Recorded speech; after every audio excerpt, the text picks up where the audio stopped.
So, as always, really good questions. This week, instead of 20 minutes for questions, I'm planning on doing 30.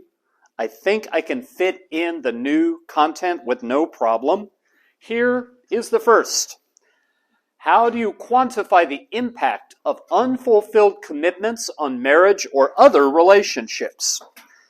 Now, when we talk in interpersonal communication about commitment, we measure that word as meaning the intimate relationship you are in. Do you intend to stay in it when it becomes unpleasant, or do you intend to leave? So, if you would never divorce the person you're married to, no matter what, your commitment is 100%. If you would divorce them, honestly, if you got tired of them, your commitment is a lot lower. What is the impact of unfulfilled commitment? First of all, in the study of intimate relationships, we do a lot of research on uncertainty. Uncertainty. In your relationships, you always know your own commitment, and you never know the other person's commitment for a fact. You can guess about it. Sometimes you worry about it. So uncertainty operates in all close relationships. As far as the impact, there's something we use called the Holmes-Rahe stress scale. It takes life events and it measures how much physical stress they put on you. What the likelihood is that the event will make you sick. The number one event at the top of the list is your spouse dying. So the person you're married to, if they die, that's the most stressful thing for most people. Physically stressful. Second is your spouse divorcing you. Third is your spouse separating from you. And fourth is going to prison. And fifth is having a family member other than your spouse die. Now, I'm telling you that because the question was, what's the impact of unfulfilled commitment? The second most stressful thing that can happen to you, according to this, is your spouse divorcing you. So, pretty severe is the impact of that commitment being broken. One other issue I will mention. This may be a little bit of a Western nations, a weird situation, just because of the higher relational mobility, how it is acceptable to move in and out of relationships easily. But something that gets talked about a lot in Christian gatherings, there are people who will learn about Christianity and they get stuck because they say, I just can't believe I'm really forgiven. You don't know me, I've done terrible things. Or maybe they say, what if I mess up and I do more bad things? And the thing that a lot of pastors have had to teach over the years is that Jesus already showed his commitment. It's a basic Christian teaching that while he was being crucified, all God's wrath for every sin anyone has ever committed was put on him. And he voluntarily went through that. So the teaching then becomes, what do you think you could do that could be worse than that? He stayed and took all God's wrath, but then you use a dirty word and yelling at your spouse, and Jesus says, that's it, I'm done with you. God's wrath wasn't that bad. You swearing, that's it, we're done.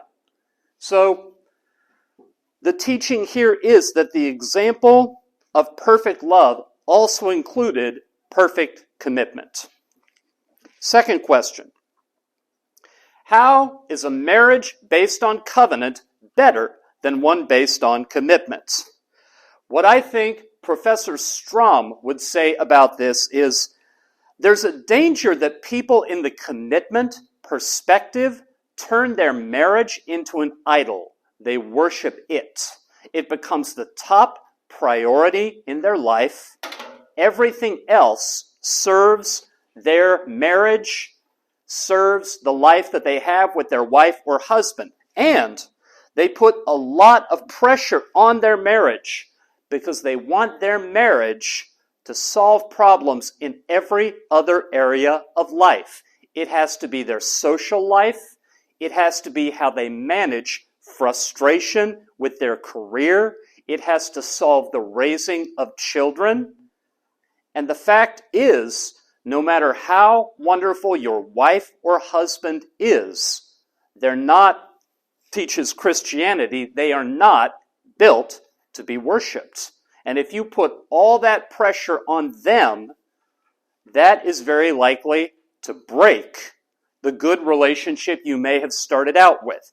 The covenant perspective says you have important work being a positive force in your wife or husband's life, but you're not doing it by yourself, and it is not all-consuming. God is guiding you. You are partnering with God. God is doing most of the work, but God is going to use your opening and your opportunities with your wife or your husband to grow them. And the same thing, God is going to use your wife or your husband to grow you. And let's see. 2 more things to say on that question. It also changes what you expect. Often, relationships get into problems when people have expectations that are too high.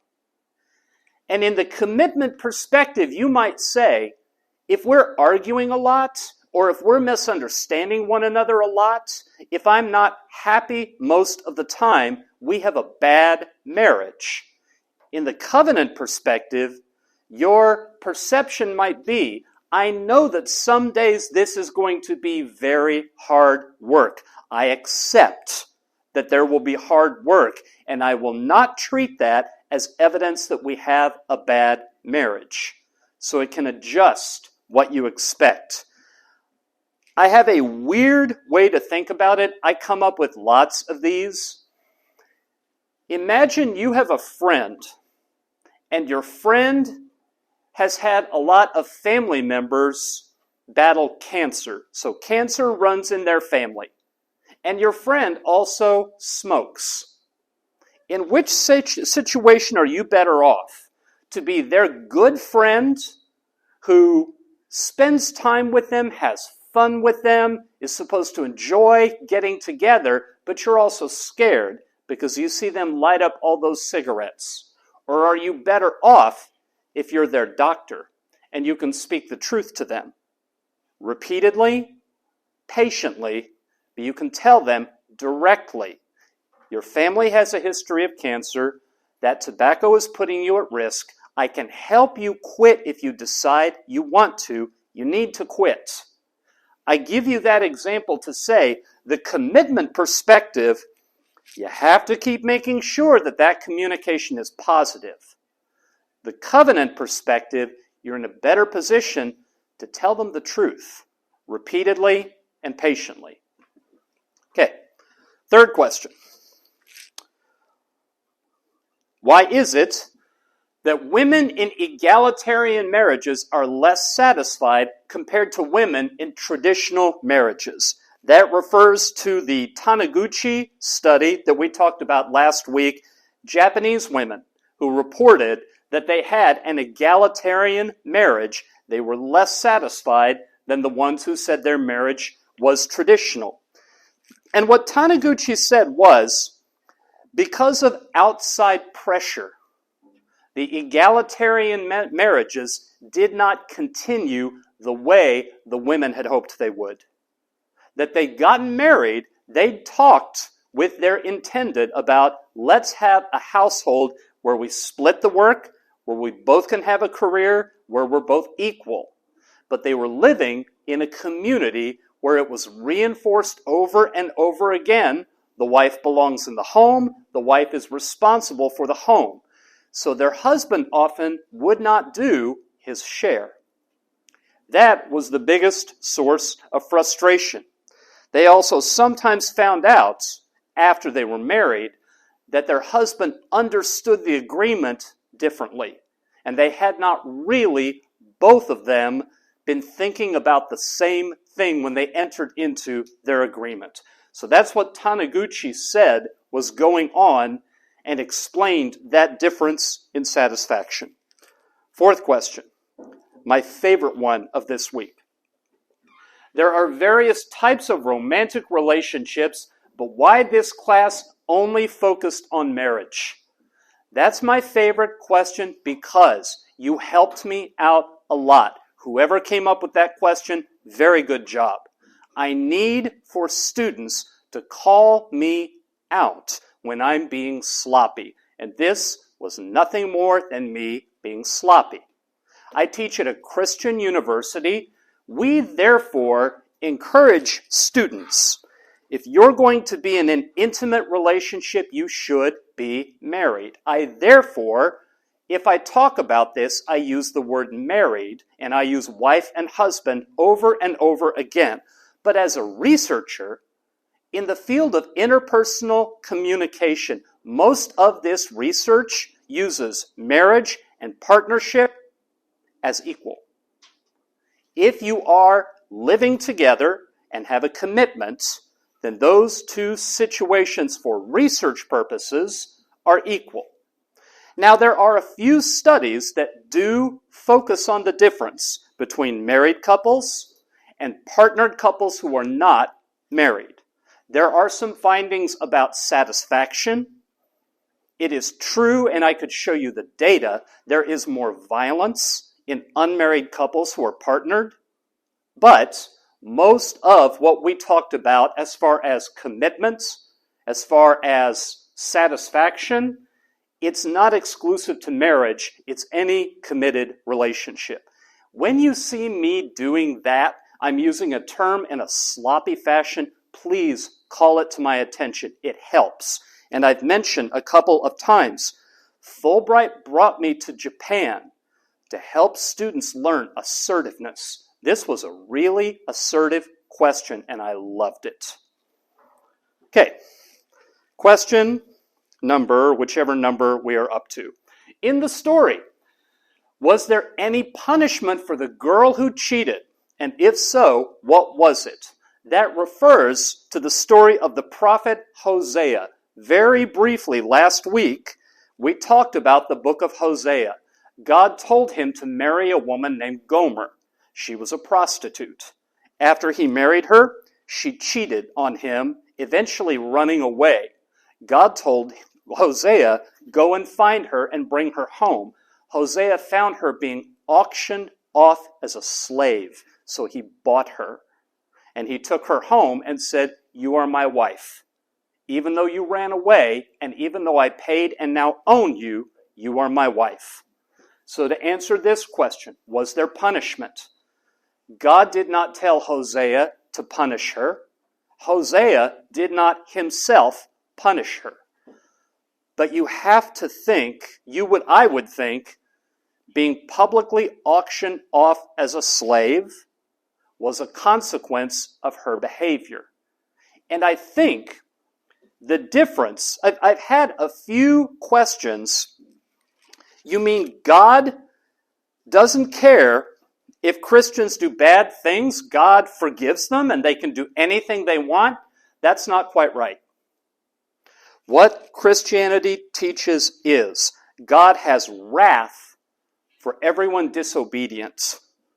Christians are forgiven and are spared God's wrath, and they enter into a parent and child relationship with God as their parent. Now think about what good parents do with their children. If a child is misbehaving, one thing parents often do is let them suffer the consequences of the mess they make. So if Gomer had been a Christian and had behaved this way and found herself on the auction block being sold as property, is that God's wrath? God still loves her. She's still forgiven. She's still spared his wrath. but is being publicly auctioned as a slave, is that in some sense a punishment? She kind of punished herself by the choices that she made. So that would be my answer to that question. All right. What does the Bible explicitly say about the importance of mutual happiness in marriage? This is the longest answer I have today, because the question is not especially simple.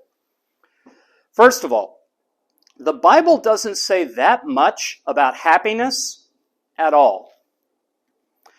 It's a fairly standard Christian teaching that happiness is a mood. It comes and goes. And what's better is joy. Joy is something that is persistent, that you come back to over and over again, and it's still there. So I am going to try to be cooperative and reread this question as though it said mutual joy in marriage. Proverbs. There's a section in the first half of the Bible, the part that Jewish people also consider sacred writing, called Proverbs. It has a lot of sayings in it, wisdom sayings, and there are probably a dozen that talk about if you find a good wife, you have found something that will make your home happy, it'll make you secure, it'll make you healthy. Now, does that talk about mutual joy? No, it doesn't. It speaks to men and says, this will happen if you find a wise wife. In the second half, the part that only Christians treat as sacred writing, there are a lot of verses that we call the one another teachings. Love one another, forgive one another, be patient with one another. Those are the teachings that are about how people ought to treat one another mutually. Love one another doesn't just mean parents love your children. It's saying parents, children, love one another, and it's mutual. I checked. There are 59 one another passages in the newer half of the Bible. Not one of them is about married couples. So, what is the importance of joy in marriage? I know I keep coming back to the analogy between marriage or partnership and parenting children, but I'm going to do it one more time. What's the importance of joy in being a parent? I would say, first of all, if you really, moment to moment, hate being around children, don't become a parent. Your child will know.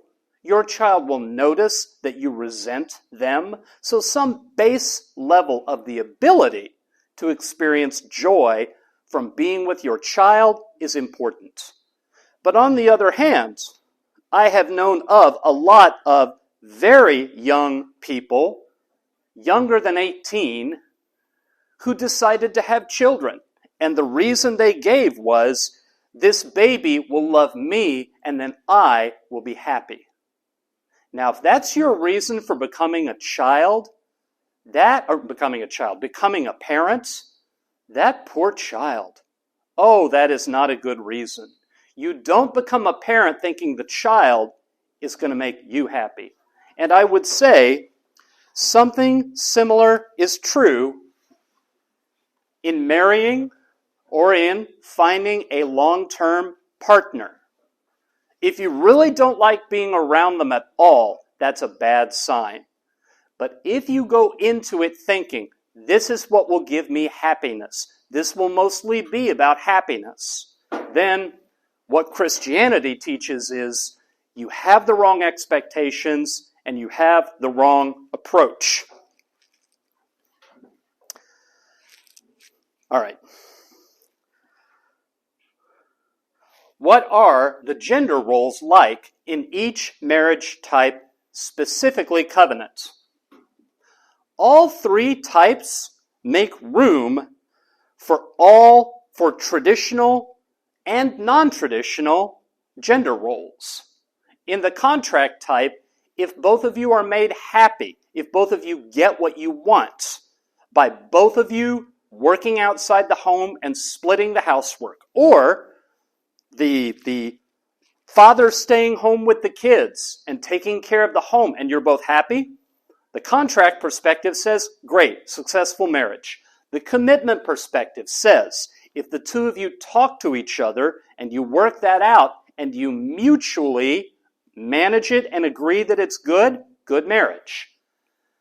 Now you might think, some people might be tempted to think, well, the covenant perspective on marriage is the Jesus-y perspective, and everybody knows that Christians like to enslave women and put men in charge. And I will admit, some Christians are guilty of that. Badly guilty. Bible doesn't teach it. Bible does not teach it at all. Could a couple get married and a father take care of his kids and keep the house, and a mother have a great career, have a wife have a great career, and that be the way that God is working in their lives? Yes, absolutely. So, any way that the gender roles get negotiated works with any of the perspectives on marriage. Now, could either traditional gender roles or non-traditional gender roles result in bad marriages in each perspective? Sure. You could have a husband who wanted to be the breadwinner and a wife not like it and not feel fulfilled. Bad marriage in the contract perspective. They might have trouble talking to each other because of how they think of gender. Bad marriage in the commitment perspective. They might be paying no attention to how God is working in their lives. Bad marriage in the covenant perspective. So gender roles work or don't work in each perspective. All right. How do you know if this person is suitable for marriage? Ask me an easy one. There are two things I can say about this. The first thing I can say, this is a bit of guidance that I think works more in weird cultures, in individualist cultures, and that is, this is what pastors will often tell young adults who say that they want to get married. The pastor will say, don't look for a sculpture, don't look for a work of art, look for a promising block of marble. Not a sculpture, a promising block of marble. What they mean by that, there's this myth, I don't know if this myth is as widely spread outside the United States, but there's a myth that you're born as a baby, you change very rapidly until you are an adult. And at about age 18, you stop changing. That's your identity. That's who you are from then on. Not true. And a lot of people get married in their early to mid-20s, and they think, I've met the person I want to marry. I've seen their character and their personality. I love them. Let's do this. And 5 years later, and 10 years later, and 15 years later, both of them have changed a lot, which they didn't expect would happen. You are not done changing. My 30-year-old self was more different from my 20-year-old self than my 20 from my 10. My 40-year-old self was even more different from 30, and now I'm 50, and I'm more different from my 40-year-old self. The rate of change is not slowing down, it's speeding up. So, first thing, the person that you get to know when you marry them, expect that they're going to change and that you're going to change too. And that's part of the reason finding a good marriage is very, very difficult. What does the research tell us? The research tells us the two of you need to agree on the important questions in life. I can group them into two categories. What is right and wrong, broadly, and what is the meaning or purpose of life. If you agree on those things, and if you are willing to work at being married, the odds are fairly good your marriage will go well. Right and wrong and the meaning of life. If you are different in every other way, if you still enjoy one another's company and you both are committed to working on it when it gets difficult, then you'll probably do all right. Opposites do attract if it's not on the big questions. All right. Which one is the best concept for marriage? Is it contract or covenant or commitment? I would say a minute ago I was being silly and called covenant the Jesus-y one. But I would say if you don't believe in God, covenant isn't going to work. If you do believe in God and specifically are a follower of Jesus, the covenant perspective is better than the commitment perspective. Because this is the last question and I have about 3 minutes left, I'm going to answer something that a lot of people put in their response paragraphs because the second prompt said, which would you prefer? And a lot of people said, I prefer the commitment perspective because I think skills are important. And I realized there's something I did not explain very well about the relationship between these two. This one says it's all about the skill of the two people in the relationship. If the two people don't have the skill to make it work, it won't work. This perspective, the covenant perspective, says skill is important. It's vitally important, and you should work at being a very good married couple. It just says it's not the two of you on your own, and that's it. The covenant perspective is not about saying, okay, God, my marriage is difficult today, miraculously fix it. Nope. The covenant perspective is about accepting that God is doing something in your marriage and that you are partnered with God. Now, if you're partnered with God, you have a lot of work to do. So, I wanted to include that in answering this question. And the one other thing I should say, the commitment perspective for a marriage or for a long-term domestic partnership, the commitment perspective is better than the contract perspective. And the research backs that up. If each of you just tries to get what will make you happy out of the other person, then there are likely to be a lot of threats.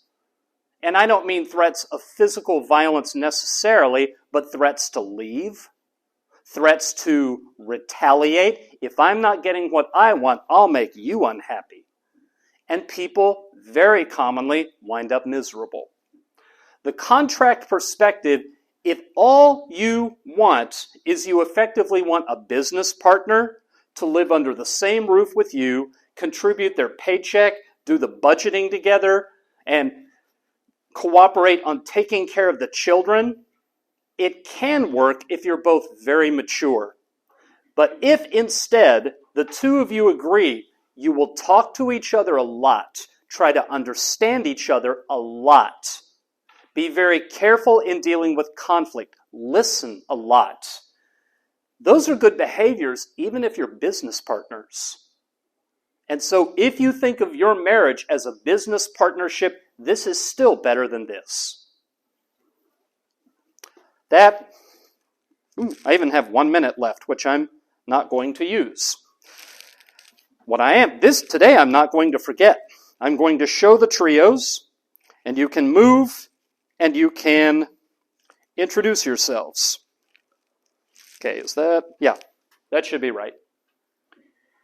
If anyone is on there twice or anyone is not on there, I did this one by hand when I got here, so there might be mistakes. Okay, as we usually do, group 1 here, group 9 back there, 1, 2, 3, 4, 5, 6, 7, 8, 9, go. I'll leave that up. Oops.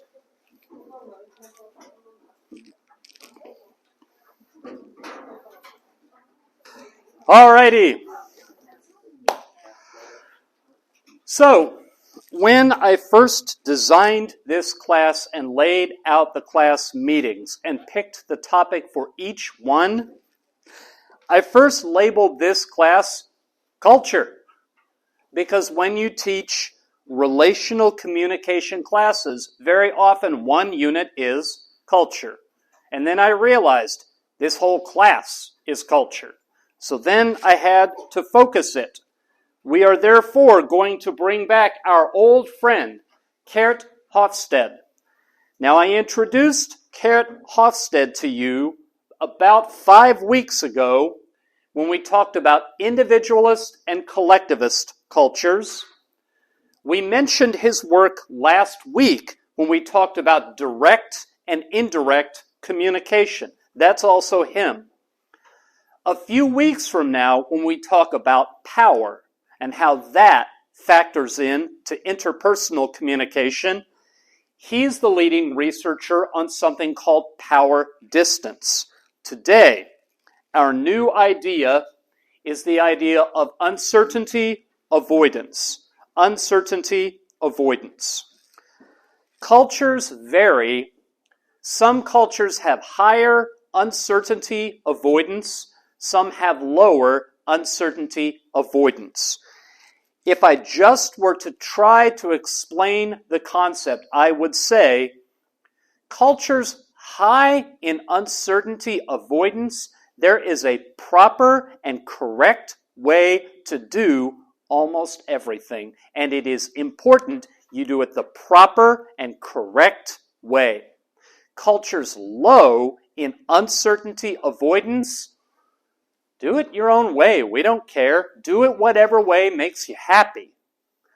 The highest, one of the highest uncertainty avoidance cultures in the world is Germany. Schrader, my family is German. We have been in the United States for about 7 generations. But in Germany, there is a proper way, and you had better do things the proper way. One of the lowest uncertainty avoidance cultures by the numbers is Jamaica. In Jamaica, however you want to do it, be happy. I am reminded Australia is very low in uncertainty avoidance. You'll be all right. Do it how you like it. The United States, moderately low in uncertainty avoidance.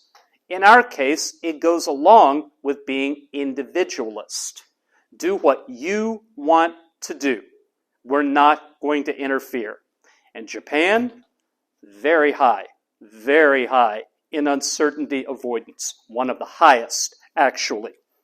Getting down to some details.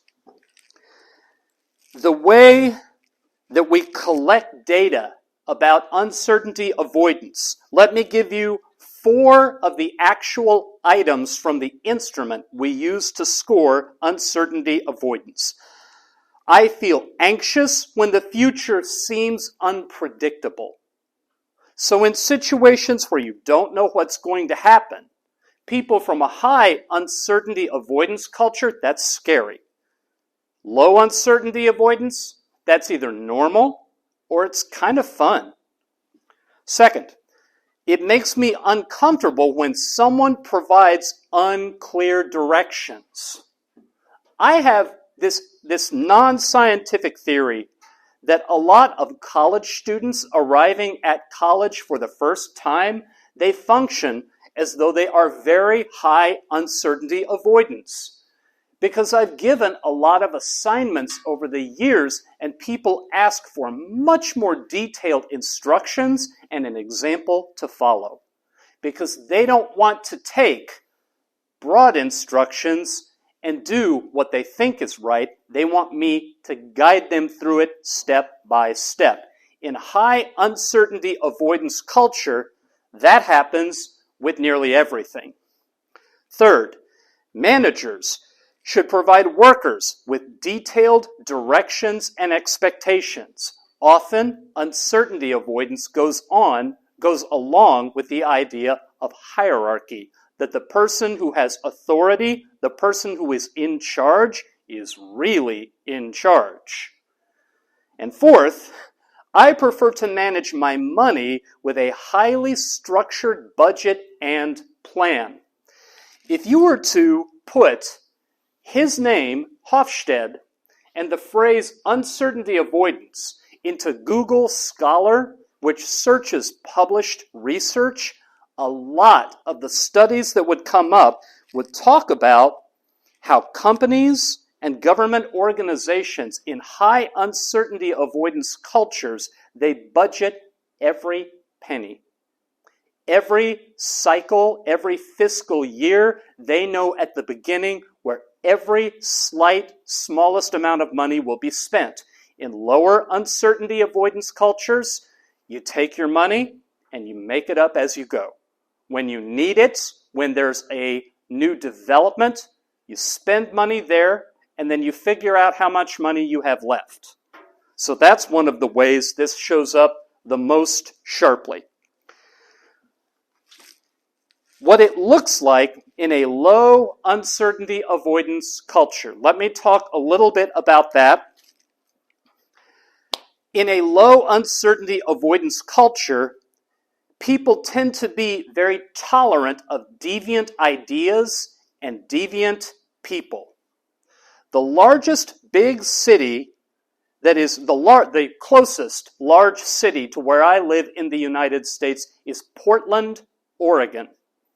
And the unofficial slogan of Portland is, "Keep Portland weird." We have a local personality who likes to ride around, I'm not making this up, on a unicycle, playing the bagpipes. The bagpipes are rigged up to where fire come out of them, and this person often will do that while wearing a Darth Vader helmet. That's just their idea of fun. They're not the weirdest person in Portland. There's a lot weirder than that. Low uncertainty avoidance. Deviance is actually kind of exciting. There's a lot less reliance on experts in a low uncertainty avoidance culture, and commonly there tends to be distrust of institutions.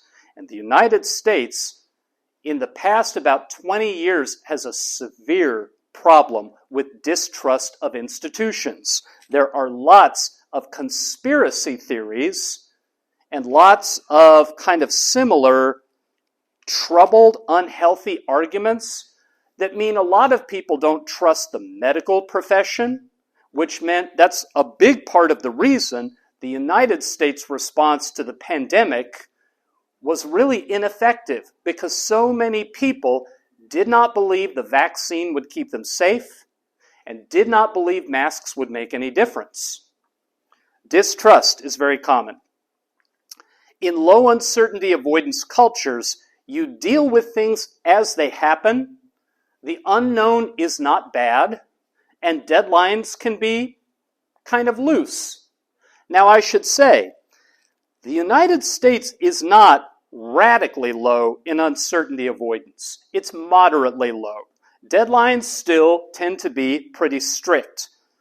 But improvising, waiting until things happen to deal with them, is not bad management.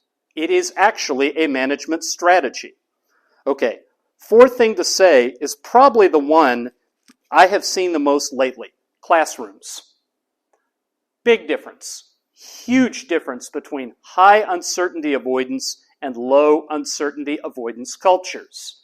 In low uncertainty avoidance cultures, this is what I usually do in the United States. If I have a 75-minute class, which is common, I will come with about 45 minutes of lecture material planned. And I will go maybe 5 or 10 minutes, and a student will speak up and ask me a question, usually without raising their hand. And I answer the question, but then someone else, they'll respond to my answer, or I might not even get to answer the question because a student might ask something and another student answer them, and then we're having a conversation. That's very common. As a matter of fact, that's my favorite way of teaching. So last September, I arrived here. I started teaching at both Tsuda and Gaidai, and I would come with it's 90 minutes, so I would come with about 60 minutes of lecture material ready, and I'd realize I'd gotten about 45 minutes in, and nobody had asked a question. So I started to get to moments, the parts in the lecture that usually interest people, and I would stop and say, now who has a question about that? And this is what the room would sound like. This is high uncertainty avoidance. We were warned. I was warned. American recent college graduates who come here to teach English are warned. It's different. They're not going to ask questions in front of everybody. That's just not how the education system works.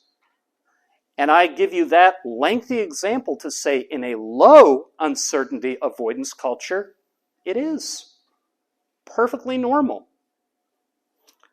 One or two more details, and then we will get to what this has to do with interpersonal communication. We mentioned before relational mobility, and I mentioned in relational mobility, where there's high relational mobility, it's common for you to move from job to job. Now, the relational mobility research is fairly new, but the measure of being able to move from job to job freely, that's a measure of low uncertainty avoidance. In high uncertainty avoidance cultures, you are a lot more likely to find an employer and stay with them as long as you can. Traditionally, you found an employer when you became an adult and stayed with them until you died. Never been true in the United States. All right. So, how does this show up in communication? I have a slide that is in the wrong place. So I'm going to show it to you and make my point and then return to my point when I need it. Today is one of the days where when I talk about the Christian influence, I've had to say a couple of times, Christianity is an influence. But it's not necessarily the biggest influence. I think it does partly explain this difference between Japan and the United States. But if you've been listening carefully, you probably noticed Germany is very high in uncertainty avoidance. Germany is a very Christian nation. Italy is very high in uncertainty avoidance. It's where the Roman Catholic Church is headquartered. So, am I saying the difference between high and low uncertainty avoidance is Christians are low and non-Christians are high? It's not that simple. This visual that I put in the wrong place, the only sport that I pay any attention to is tennis. This is Stephanie Graf. She was known as Steffi when she was playing. She's the only one that you could say might be a better women's tennis player than Serena Williams. Might be. Her record was unbelievable. Andre Agassi was not the greatest tennis player of all time, but probably in the top 10. They got married. These are their children. He plays baseball. She doesn't play a sport. You have two of the legends of a sport. Neither of their children became tennis players. My point there is, an influence can be very, very, very powerful, and other influences can crowd it out. That's what I think might be happening with the variability in uncertainty avoidance. I will make my case to you that Christianity is one influence, but obviously from the state of Germany, Italy, and a few others, it's not the only one. Now, that was supposed to come later in this presentation. Let me show you Stella Ting Toomey, because now what I want to talk about is how does uncertainty avoidance influence communication?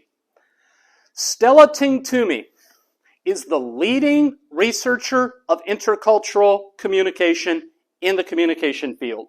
She's a professor at California State University in Fullerton. She and I have mutual friends. I've never met her, but I know people that she knows. The very short version of her research is that this is her model. If you want to be an effective intercultural communicator, you need three things. You need content. You need to know about the culture you are moving into.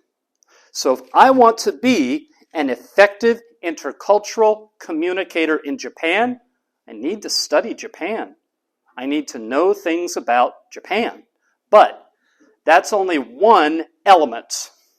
The second element is cognitive flexibility. The ability to take things that you are positive are true and put them on hold. Put them aside momentarily.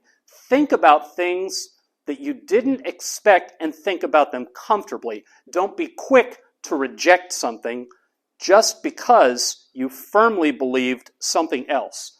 Content knowledge, cognitive flexibility, and finally, mindfulness.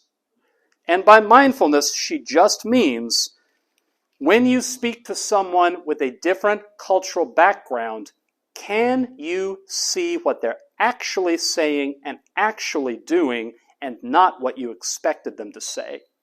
Can you be so observant that you don't jump to a conclusion based on what something would mean in your culture, but you really observe what they did to where you can think intelligently about what did they just do if the cultural framework is not what I'm used to. Now, the second and third elements of this model, uncertainty avoidance, being high in uncertainty avoidance, can make a big difference in how flexible you can be if you've been brought up that there is a proper and improper way to do almost everything. And also being mindful and observing what someone actually says and what they actually do as opposed to what you expect. If you're from Jamaica, with very low uncertainty avoidance, then you may have an easier time seeing what people really say and do because you're not so trained in what the proper way was. That's one influence uncertainty avoidance has on communication. I can also talk more broadly about the model of what we call communication competence. Communication competence. Now that is its own 75-minute lecture which you're not getting today. But that model says, if you want to be an effective communicator, you need to learn a lot of different communication skills and have a lot of tools in your toolbox. And then you need to be able to assess a situation and you need to be able to pick the right one. In Japan, there's a lot of talk about reading the air, reading the room. It can be challenging if someone is in some way being deviant or transgressing to see what they do on the merits, why they do it. It's kind of the same point that I was making before with intercultural communication. In digging around in research about how uncertainty avoidance impacts communication between people from different cultures, I found two case studies, quick ones, that I thought were pretty good teaching examples. One of them was a Canadian company. The Canadian company wanted to set up a partnership with a Chinese company. Canada is moderately low in uncertainty avoidance. China, quite high in uncertainty avoidance.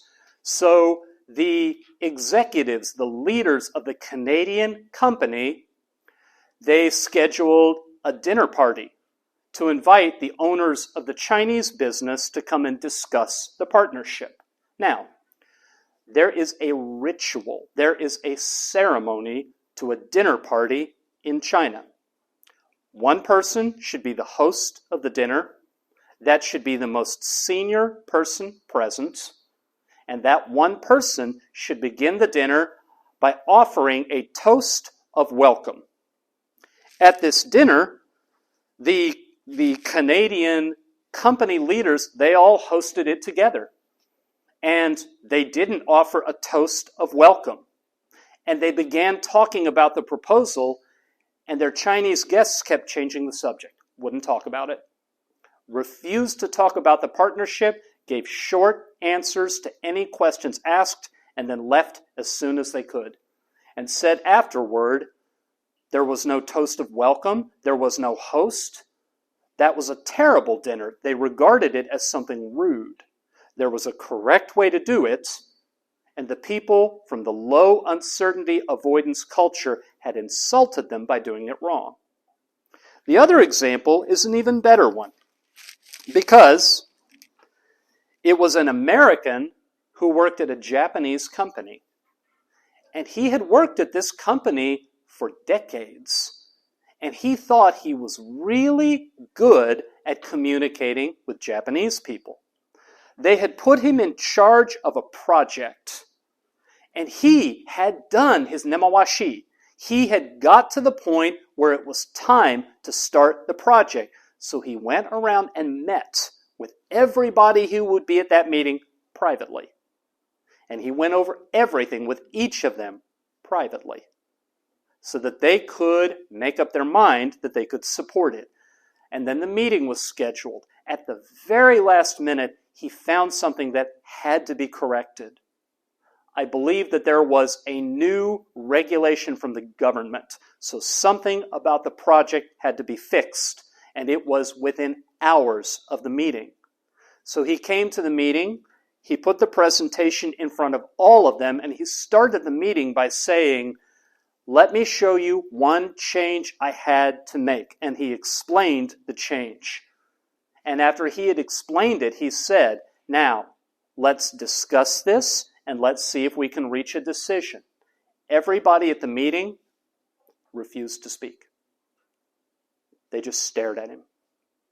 They wouldn't say a word. And they adjourned the meeting and left. Now, ordinarily, in an uncomfortable situation, their instinct would have been try to smooth it over, try to restore harmony. But what he had done is he had introduced uncertainty. He met with them, and then he got them together in a meeting, and he changed the proposal. And that was so shocking that they couldn't function, and they had to stop the meeting. The lesson was, when he made the change, he needed to postpone the meeting and meet with them all again. Uncertainty needed to be minimized. All right. Let us then get to, actually, I think I have, okay. Let us then get to the influence of Christianity. It begins in the first half. It begins with events that are part of being Jewish. God gave the law to the people of Israel.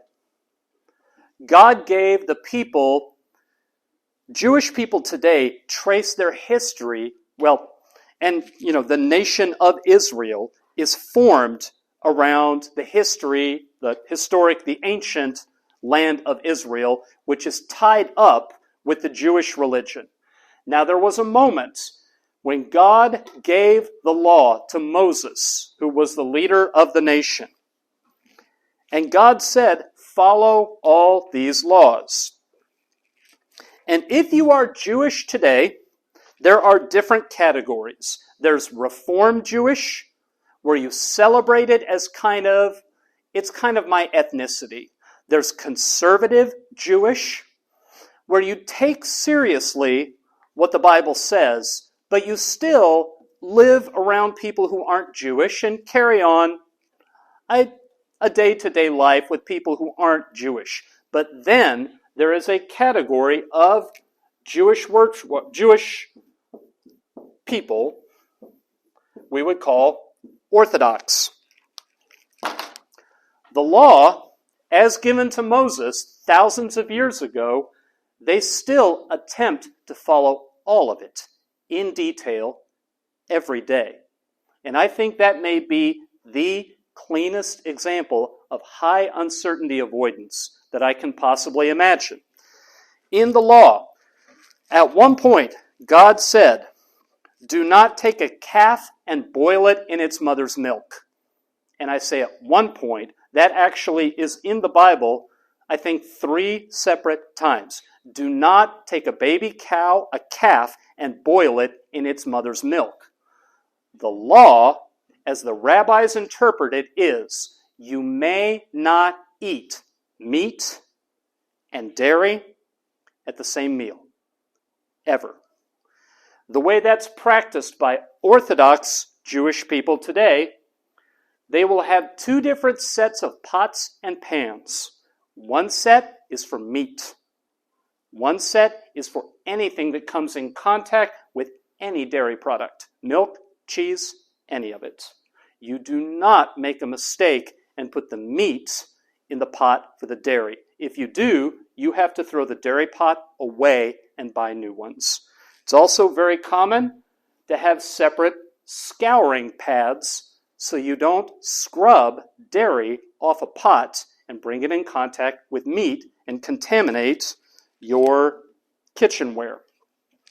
One other example, very briefly, to give you an idea of how pressing the demands of the law are. This picture circulated a number of years ago. The explanation at the time was that this was an ultra-Orthodox Jewish person flying back to Israel wearing the plastic because women were allowed on the plane. That turned out not to be true. The true explanation goes even a little further. This gentleman was a Cohen, which means he has specific responsibilities and duties to obeying the law. And the airplane, the man spoke with his rabbi, there was a possibility the airplane would fly over cemeteries. And for him to stay ceremonially clean, he had to have that over him in case the plane went over a cemetery. I don't mean to belittle anyone's beliefs. I don't understand why the plane isn't enough separation, but it wasn't. So he wore the plastic bag. Observing the law, therefore, and these are the same laws in the Bible that Christians use. That is high uncertainty avoidance. So then, along comes Jesus. And Jesus was Jewish. Jesus was an observant Jew. Those laws, the laws having to do with keeping kosher, the laws having to do with never serving meat and dairy at the same time, nothing in the Bible actually says that. But what rabbis did, what Jewish teachers did, they called it building a fence around the law. Not only will we obey the law, we will make sure we don't even come close to disobeying the law. This, by the way, is not the passage we're going to talk about. So I saw a couple of people snap pictures. That's from last time. In a minute, I will put it on the passage we are going to talk about. This practice of building a fence around the law, Jesus spoke about it, and he didn't agree with it. Here is where he spoke about it. Bear with me one moment, and as usual, I didn't sound check. Where did I put the remote? Where is the remote? I had the remote. Oh, here it is. Okay, boom. And it is. There we go. Whoops. Boom, boom. Boom. Boom. Okay.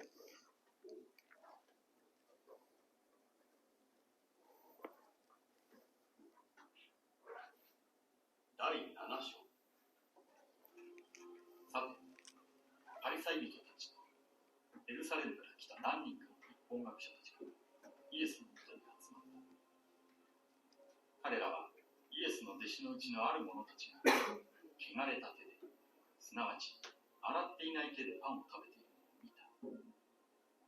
パリサイ人をはじめユダヤ人は皆、昔の人たちの言い伝えを固く守って、手をよく洗わずに食事をすることはなく、市場から戻ったときは、体を清めてからでないと食べることをしなかった。他にも、杯、水差し、銅器や寝台を洗い清めることなど、受け継いで固く守っていることがたくさんあったのである。